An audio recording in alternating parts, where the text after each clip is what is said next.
Creating and inspecting data frames in Pandas. Welcome to this hands-on session. We will start by introducing data frames, the heart of Pandas. You will learn to create, explore, and understand tabular data using simple, real-world examples.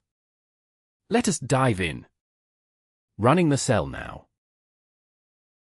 We import the warnings module to control warning messages. Warnings are now hidden for a cleaner notebook experience. This cell gets us started with the iris dataset, a classic for learning about pandas. We import pandas for data handling. Import numpy as np. We set the random seed to 42 for reproducibility. The iris data is downloaded directly from a simple online source. The read_CSV function loads the data into a data frame. We print out the number of rows and columns. This gives us a sense of scale. The head function previews just the first few rows so the output is easy to read. Running the cell now. The output shows that the data frame contains 150 rows and 5 columns, which aligns with the classic iris dataset structure. The first 3 rows preview numeric measurements of flower features alongside their species, helping us verify the data loaded correctly and understand its tabular format.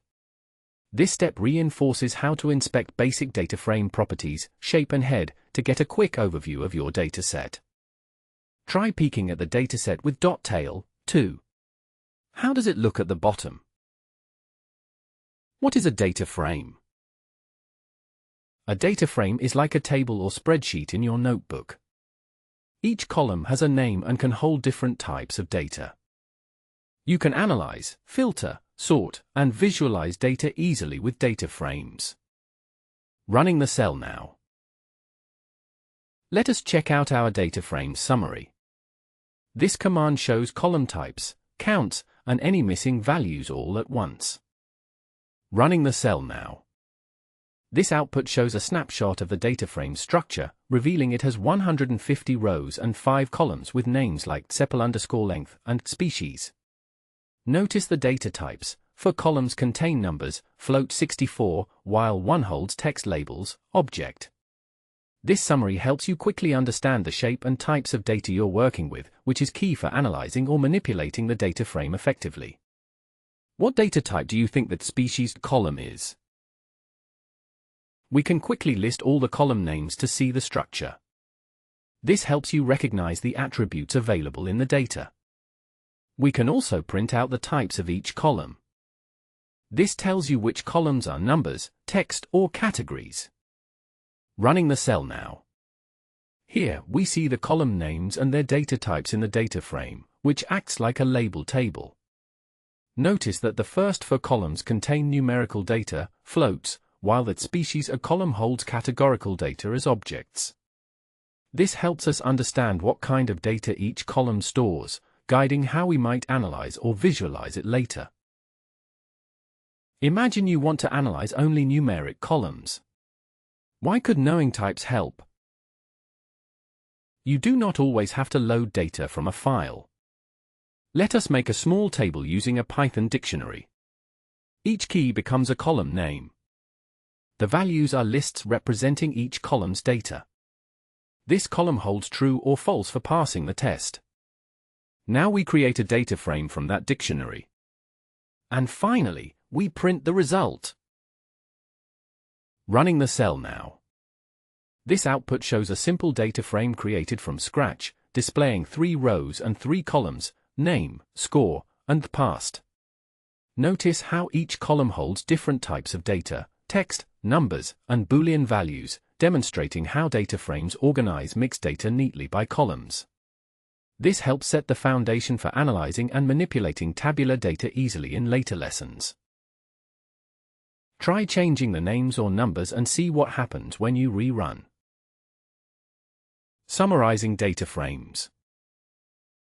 Pandas can help summarize columns using built-in functions. This helps you quickly see the range of the numeric columns or counts of unique values for text. Running the cell now. Let us summarize all number columns at once.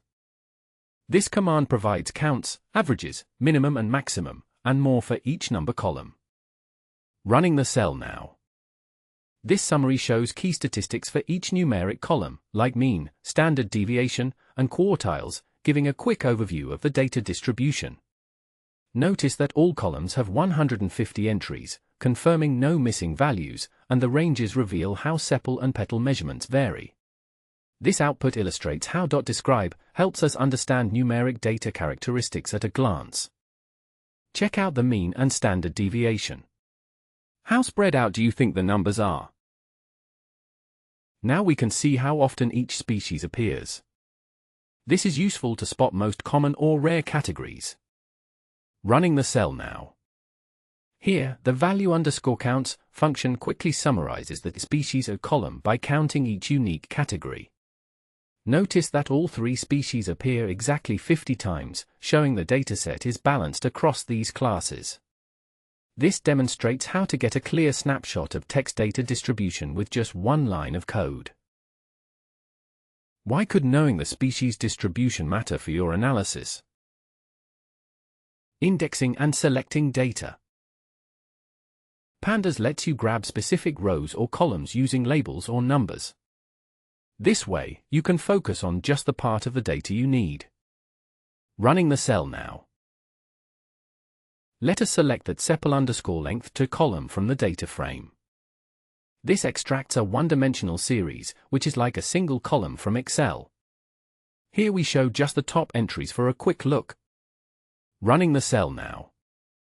Here, selecting that sepal_length to column returns a series containing just that column's values, as shown by the output single numeric list with an index.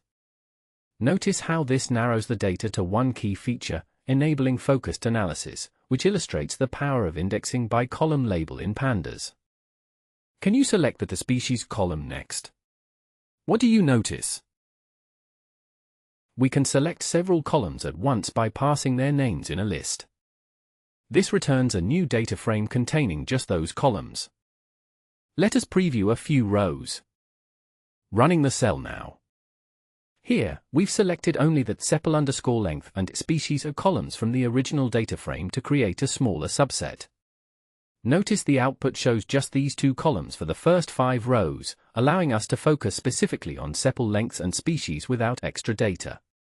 This highlights how indexing by column names helps streamline analysis by narrowing down to the relevant features.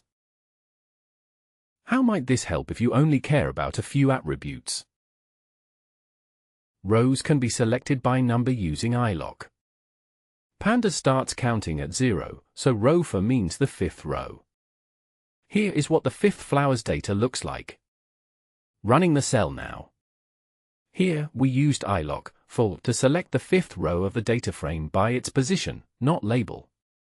Notice the output shows all column values for that specific row, letting us quickly inspect a single data point.